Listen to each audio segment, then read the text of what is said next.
All right, here we go. Press conference here in Pima County, about to begin. We're pulling up a feed, get an update on Savannah Guthrie's mom, see what they've learned. Here we go.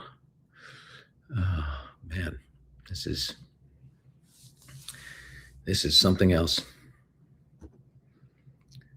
Oh boy, hope she's okay. This is literally the most surreal story I think I can imagine. I keep thinking we're watching something out of like a Amazon Prime series or something. Oh, I know. So much happening in the world. It's just like this. It's like just we live in such a high-paced digital age. It's like you play a game of tennis and you come back and something else major's happened. Anyway, we're gonna pull up here a feed of the press conference.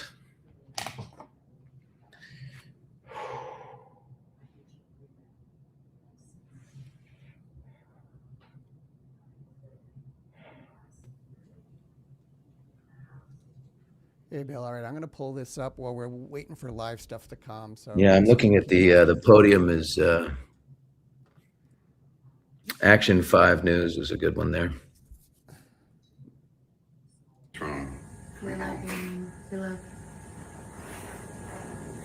You can see here, Bill, it says just moments Tearful away, message so posted by Savannah Guthrie and her siblings late last getting the night. podium This is ready a for live the look update. there in Tucson, Arizona, where we are awaiting for the Sheriff's Department and possibly FBI to take the podium and answer questions and offer an update in this case of missing Nancy Guthrie, 84-year-old.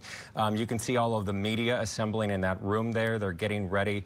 As soon as they take the podium, we're watching it closely. As soon as they take the podium, we are going to dip in and we are going to take it for you live and in completion. Let's do this. Let's bring in my guest for this hour, watching along with you at home. We have trial attorney Mackenzie Joy Brennan. We also have retired NYPD detective Mike Alcazar. Thank you both for being with us. Mike, let's begin with you. We have not had any updates in 48 hours. You listened to that.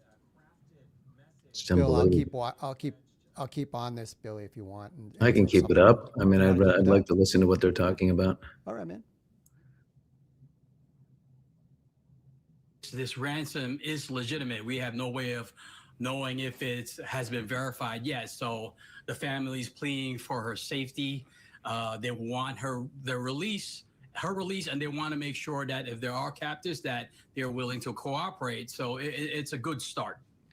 It's a good start, but, you know, it is still very, very scary. And also, Savannah Guthrie and her family worried about AI-generated images. Mike? Yeah. Yeah, that's the problem, right? We don't know if this ransom note was sent to the family or the police department, because the police department is keeping their cards pretty close to their vest, you know, and then they sent it to TMZ, and it is legit. They seem to want some kind of notoriety to capture. So everything has to be verified. We want to make sure that these are, in fact, the people that potentially abducted the victim. So there's a lot of moving parts that investigators have to work with. Mackenzie, you've been following this case as well from the beginning. What sticks out to you? What are you listening for? Yeah, you know, I'm from Arizona. I'm in Arizona right now. It's such a small, nice community down there in Tucson, and it's devastating. Watching that video, your stomach just drops for this family now entering the 5th day. I was talking to my mom a bit because she's a physician and thinking about what kind of medicines would potentially be fatal and that they could amp up the fatality potentially to incentivize somebody coming back to the scene that would allow somebody to survive a while, but also pose a risk if they didn't have it. And I'm wondering if she has congestive heart failure, because they do mention that her heart is fragile. That could be, you know, just that her heart metaphorically is fragile. This is a terrifying situation. She's 84, but that could also affect her ambulatory function, swelling in the legs from something like retaining fluid. And I wonder if it's a medication for like a dysrhythmia that, it could be fatal. She could also be okay. But again, we're in the 5th day now. I think that's trying even for an able-bodied person. And to my colleague's point a moment ago, AI is a huge risk. It's very unregulated, and Bitcoin, cryptocurrency, is extremely unregulated, and it's hard to trace who is receiving funds. So even if they were able to authenticate and everything went according to plan, could they even find these people if the ransom is connected to the crime? I hope that this reveals some new information that maybe they have been holding back and they know more than they've been sharing, because that would be great. But I guess we'll see. Yeah, and Mackenzie, to your point, this sheriff has been very vocal from the beginning, but then declined to take any one-on-ones or questions after a brief news conference the other day, skipping over Wednesday with any updates and saying the next update would be today. So if you're just joining us right now, this is a live look there in Tucson, Arizona, where the sheriff and possibly other investigators will be updating the public in the disappearance of Nancy Guthrie. This is just hours after her daughter Savannah posted that emotional message on social media pleading to her mother's captors for her safe return and also proof of life, and acknowledging a ransom note, an alleged ransom note that was sent to several outlets that specifically was asking for millions of dollars in Bitcoin to be delivered to an account today, otherwise harm to Nancy. So Detective, and forgive me if I have to cut you off, because this is going to happen at any moment, we're being told. So Detective, how much validity do you think that there is to this alleged ransom note if it was sent to several outlets, including TMZ, what they're reporting? Yeah, again, they have to verify that note. I don't know if it was sent electronically or via snail mail, but they have to verify that, right? There could be a lot of people that are just opportunists trying to take advantage of this situation. So the detectives have to vet that. They have to check if they can trace it electronically, if they can trace it back, again, to the Bitcoin, if they can identify the people that actually hold that account. So there's a lot of information that they have to process and go through. Meanwhile, they're canvassing for, any kind of like video surveillance, and they might, get information off the cell towers, anybody that was around the location. So it's going to be investigative 101. They're going to go through like surveillance cameras. They might, again, revisit the brother-in-law who was the last personal contact. They might have to check his phone, right? His phone records, track his activity, his vehicle, right? There was talk about a vehicle that might be used. So there's a lot of things that they have to go over again to make sure they haven't missed anything. And again, according to our reporting and by all accounts from releases from the sheriff there, they say that they do not have any persons of interest and no suspects at this point in time, but they are, of course, interviewing everyone, including family and friends. Let's do this. Let's get in a short break right now. On the other side, we'll take you back to Arizona as we await for an update in the Nancy Guthrie missing persons case. This is Court TV Live. Oh my God. Yeah. Praying for Nancy right here.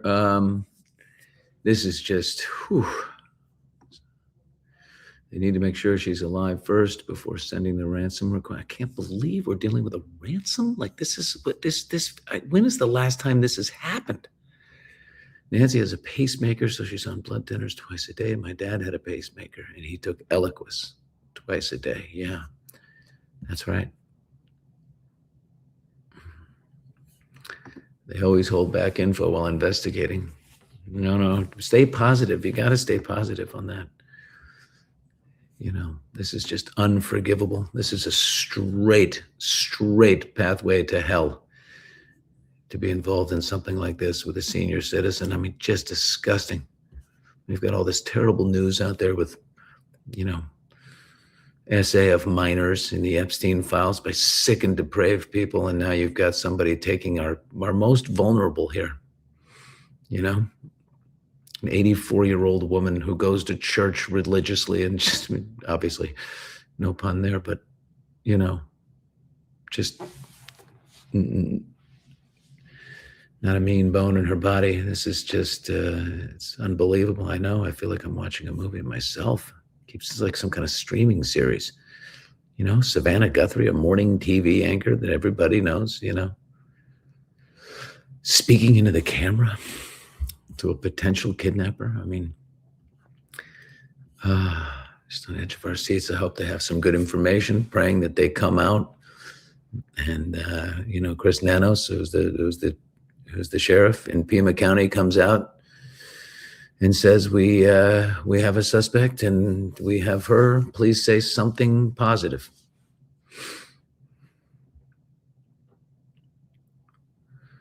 Oh, God. And thank you. We hope that you're Desert Diva. I wonder if are you in Arizona?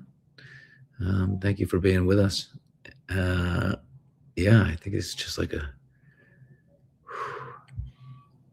this is like the worst. I mean, right now, my daughter is I just woke up and I'm going to get down to the hospital after this. They're just being precautionary down there, but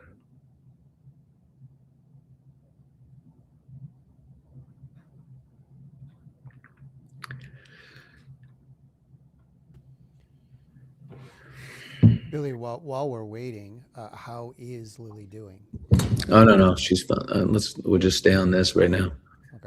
Okay. She's good. Prayers, yeah, for Nancy. I wonder what the family is thinking that I don't know. I don't know. I mean, Ashley Banfield's all in there. They said that members of her church called the family because she never, ever missed church. Isn't that wonderful? Wish I could say that about myself. Oh, thank you about that, Michelle. Yeah. Hey, devastating for the family, but how much more so that the son-in-law's involved? Oh my God, you can't go there. We're just minutes away from this update, and I hope they, you know, when you call for 1 o'clock, you know, please do 1 o'clock. George W. Bush used to say, if you're not 10 minutes early, you're late, when he was president.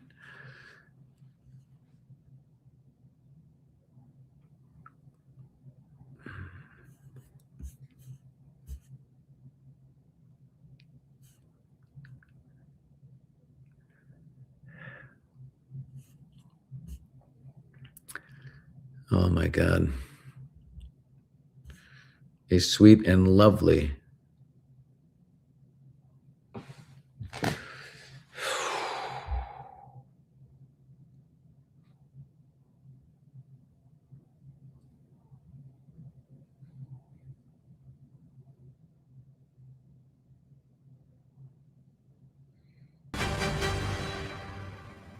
If you're just joining us, there's breaking news to share. This is a live look there in Arizona, where we are following a news conference on the continued search for Savannah Guthrie's missing mom, Nancy. Again, these are live pictures of that podium where this is taking place. The Pima County Sheriff holding their first update in days on the case. Nancy Guthrie reported missing 5 days ago. Police are investigating possible ransom notes sent to several media outlets asking for millions of dollars in Bitcoin by today or harm to Nancy. Still with us, Mackenzie Joy Brennan and Mike Alcazar. If I do have to cut you off, they're at the podium and we'll take it live, so apologies there. But again, Mackenzie, you were talking about possible health concerns and you were talking to your mother about those medications. What more thoughts do you have on that? Yeah, and I mean, I was wondering yesterday when they reopened the scene, released it to family, if that could have been a method to bait somebody into coming back. That, you know, they say to the public that this is open now. They've suggested that medicine needs to be obtained. Maybe they were waiting and, of course, watching surreptitiously to see if somebody would come back to the house and get medication, if this is connected to a ransom note, because we have so little information as is correct. You know, we shouldn't have this information if it damages the investigation. But it's possible that they got the ransom letters the day that she was reported missing, but we didn't learn of their existence, and they weren't sent to the media until after this initial press conference. So, you know, I think that we all have to take all this information with a grain of salt. Would they tell us if they had persons of interest in their sites? Maybe not. Well, Mackenzie, so you have to hope intentional choices. Yeah, Mackenzie, let's ask the detective on the panel. You know, would they share that information if they had a person of interest right now? Well, this agency doesn't seem to want to share a lot of information, right? The sheriff was saying they didn't know a lot of stuff that they had. Like, we just found out about the blood evidence, right? So they apparently had that all along. And like I said, they're keeping the information very close to the chest, to their vest, because again, it's all about, like, you know, trying to prepare this case for an arrest or prosecution. So they're processing a lot of information, and if they're on the tails of these bad guys, they don't want to also give away that they're close to finding them. So I understand why they're keeping the information limited. They may have all along been, hopefully we'll find out if they've had communication with the people that perhaps gave this this ransom note. So hopefully that will be revealed today in the presser. Yeah, and you know, it was very interesting to see the alleged crime scene, Nancy's home, with the cameras missing and what appears to be blood droplets in front of her porch area. Are you surprised that the house was not secured, Detective? Yeah, 100%. 100%. For News Nation to just get up on the steps and film like the blood drops, and then I saw there was an Amazon package. Now, I don't know if that Amazon package was there before or was delivered afterwards. So it seems like the crime scene wasn't secured well, or they didn't gather all the evidence that was on the scene. So I found that a little bit disturbing. Mackenzie, what do you suspect the family is doing right now, including Savannah? I don't imagine that they're in the room there, but are they maybe at the sheriff's headquarters? Where do you think they are, and who's with them? God, I hope that they are somewhere where they can get some sort of rest or recharging, because I think this would be so painful. And you almost wouldn't want to be conscious through any of it, except that you can't let your guard down. You know, as they were saying in the video, we will not rest, because as children in this scenario, you want to be the ones in charge, and you want to be the resource for your parent. All right, it looks like we have the sheriff making his way to the podium. This is the Pima County Sheriff. Let's listen in. Here we go, Bill. Trying not to cover anything, any of these microphones up. Good morning. I hope you've been kind of informed of the rules. That I'm going to try to get as many, if not all of you, an opportunity to ask a question. But last time we tried this, it was just kind of chaotic, people yelling. So I'd ask that you just kind of be patient with me, pay attention to the questions asked, because sometimes you guys want to ask the same question twice, and you're going to get the same answer. So help yourself, get what you can out of this. I'm going to give you one question and a follow-up, okay? But before we get there, I do have some comments. First of all, I want to begin by offering our condolences to our partners at the state Department of Public Safety's tragically lost 2 members last night in a helicopter crash up in northern Arizona. So Wow. you would keep them in your prayers. Colonel Colonel Gulliver and his team, I'm sure, would have greatly appreciated it. Along the same lines, I think you all saw last night, I'm trying to speak up, not yell, because apparently I talk soft. Okay, Chris. We saw last night the family, you know, they just hurt, understandably so. And so I really want you to know this entire team here, those behind me, and our community are hurting with you. We really just want Mom back, okay? Right now, we believe Nancy is still out there. We want her home. Our department, the Sheriff's Department, along with all of our partners at the FBI, have been working around the clock. Okay. And we just want her home and get and find a way to get to the bottom of all of this, just as you do. But I have other partners out there who have stepped up, and you've probably noticed them in the last few days, if not the last few hours, and you're going to see more of that. Well, I made a decision to contact our PCRIT team, and those of you not local, that's our Pima Regional Critical Incident Team. It's made up of law enforcement officers from this entire valley.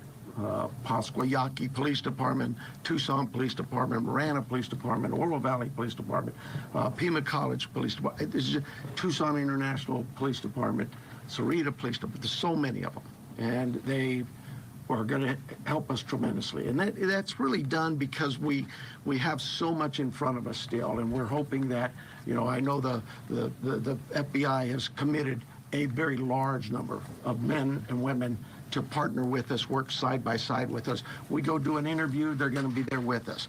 We're going to go look at some evidence or process evidence, they're going to be right there with us. We're sharing every piece of information, all the data we can to get this thing solved. And it's important that my partners in law enforcement know and understand their roles, because it is very large, complex investigation with a lot of moving parts. And we're at that phase now where sometimes we're waiting, right? We're waiting for analysis. We're waiting for lab reports. But even then, when they come back quickly, for example, some DNA, we rushed what we thought was the best target for DNA. We did a rush through and got some of that back. The results were minimal. I think you all know the blood analysis is one fine. That was one we did. You need digital analysis, cell phone analysis, GPS location. What we know. But there's still more items that have been submitted. We just haven't got them back yet. But in the meantime, we're not just sitting on our haunches waiting.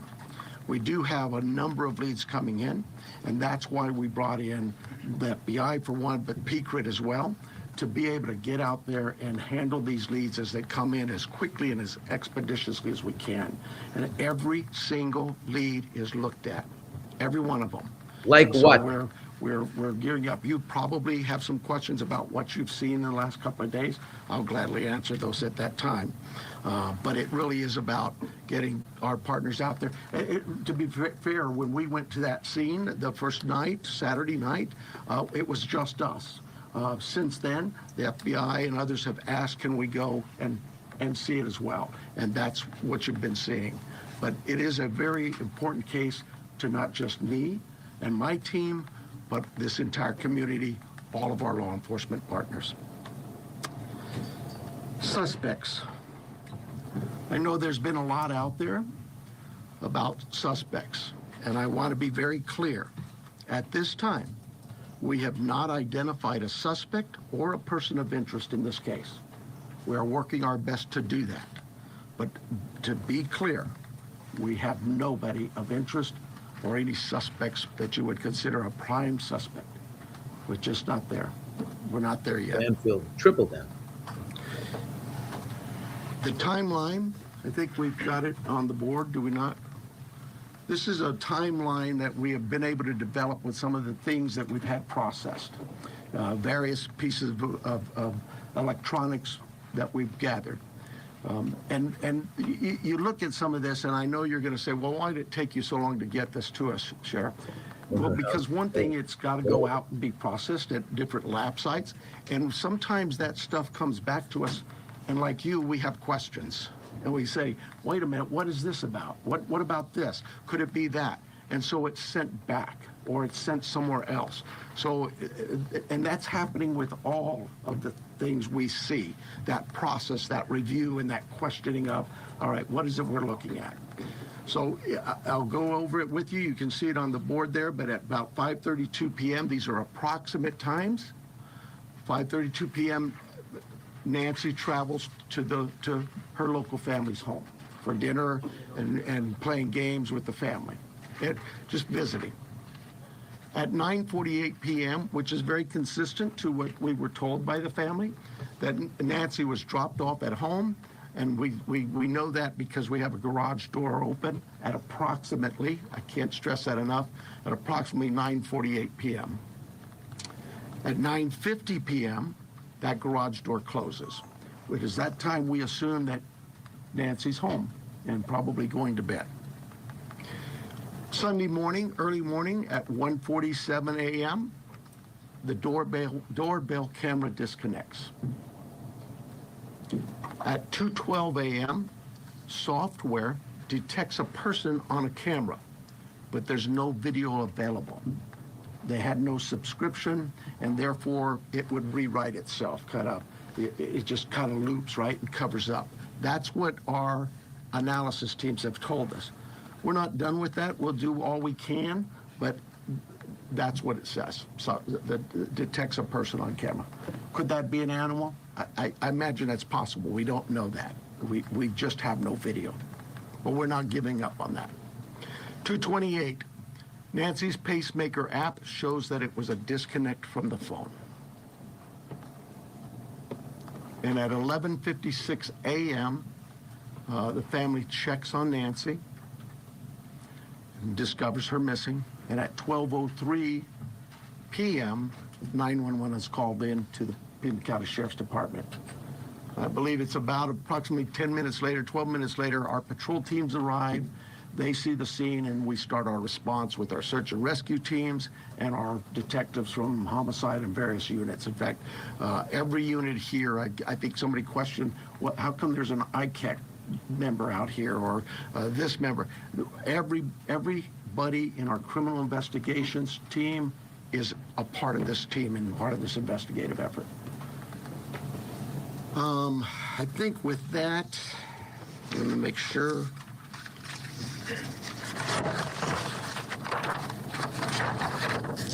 Now, I want to clarify some things that I may have already done, but yeah, I've gone over with the blood at the front door, the doorbell camera. It was removed, we know that, but we're not confirming that any cameras were smashed or destroyed around the house. I don't know where that came from, but that's something we're not confirming. The car. The car that was at the home, it's just standard investigative practices. It's part of the search warrant scene, court orders. We pull it out of there and do our scene processing with the vehicle. Uber. We did speak to a driver because Nancy, we learned, had been taken the Uber to the family residence, the daughter, for dinner. And we located that driver and spoke with them and got that information. The house, you guys got this, I think, conducting follow-up. I think you said somebody had mentioned that they saw a team out there again last night or yesterday, and that's just, again, what I was talking about before. Our partners wanted a chance to see it and examine things themselves, and more importantly, it's just we're constantly following up on things and go, hey, what about this? So we want to go back and check on some things.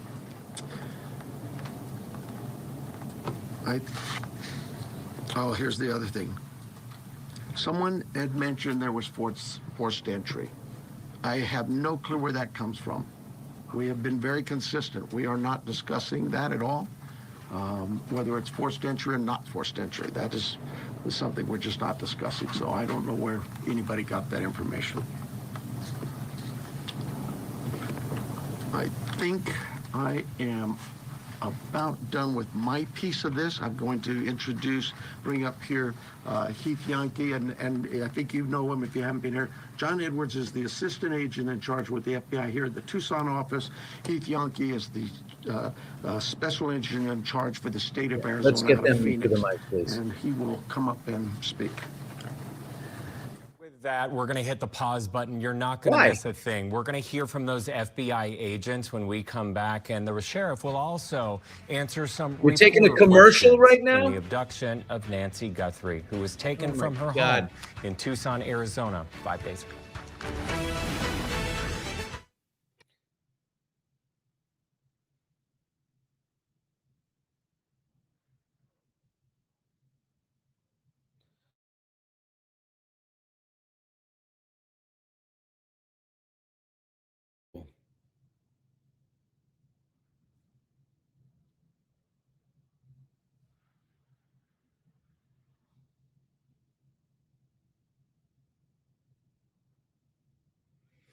This is just unbelievable. What do you guys think about this, huh?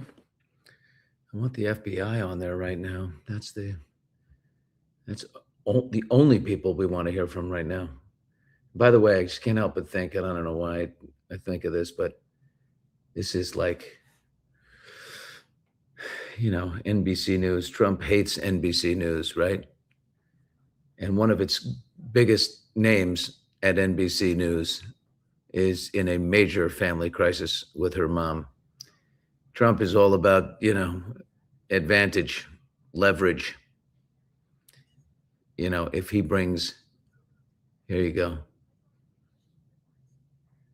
If he unloads the FBI in this and they bring her home, NBC News will be indebted to him. It'll be very hard to criticize him at every turn, certainly. Okay, let's bring up this guy, FBI.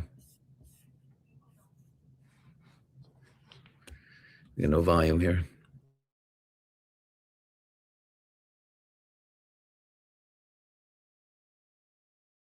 Which includes banks, social media companies, phone companies, and any other organizations where a digital footprint could have been captured. All this information provides data points and helps put the picture together. And we will be in the community continuing to conduct a thorough investigation with our partners. You heard about us out there last night. We will be back out there today. I would ask the media, give our investigators the space to do their jobs while they're out there. Next, regarding the ransom letter. We are aware of a ransom letter that was sent to the local media and then to national outlets. As with every lead, we are taking it seriously. We are in communication with the family, and while we advise and recommend from a law enforcement perspective, any action taken on any ransom is ultimately decided by the family. Thank you to those in the community that have called in tips. For anyone out there that may have information, no matter how small you think it may be, please report it. You can do so by calling 1-800-CALL-FBI or online at tips.fbi.gov. My next message is to those imposters who are trying to take advantage and profit from this situation. We will investigate and ensure you are held accountable for your actions. We have made one arrest related to an imposter ransom demand, and a complaint will be presented to a magistrate judge later today. You will get more on that from the FBI and our U.S. Attorney's Office here in Arizona when it becomes available.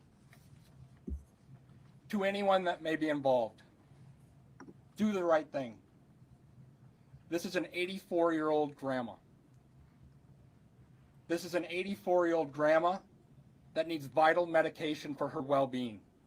You still have the time to do the right thing before this becomes a worse, much worse scenario for you. Please return Nancy home. Thank you.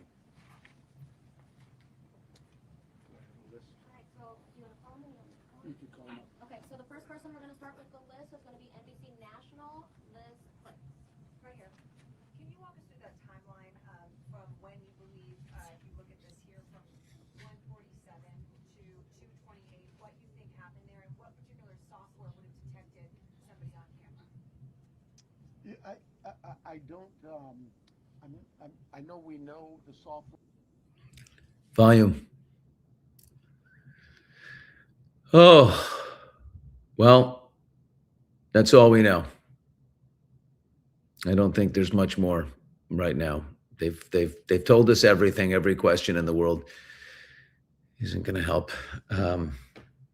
Guys, I got to tell you something. I got to get down to. I got to go back to the hospital on my end here. Just got some things unfolding, and I gotta get there. So that's it for me. And Lord, bring Nancy home. Bring these people to justice. Bring these people to a the right state of mind to do the right thing. Thank you, Joy. Thank you all. This is unbelievable. But big prayers for her, and thank you for yours. And just my daughter had an accident, if you don't know what I'm talking about, on a scooter, and she's in the yeah, so I took a little nap. I talked to you. My ex-wife is there. I'm going to go back. All right. But she's good. She's stable. They're just being careful. Remember, Natasha Richardson, Liam Neeson's first wife. She had the brain swelling. That's just something that you need to monitor. But I believe everything's okay. All right. I'm going to bring her some food, and hopefully things just stay that way. Love you. Have a wonderful, wonderful weekend.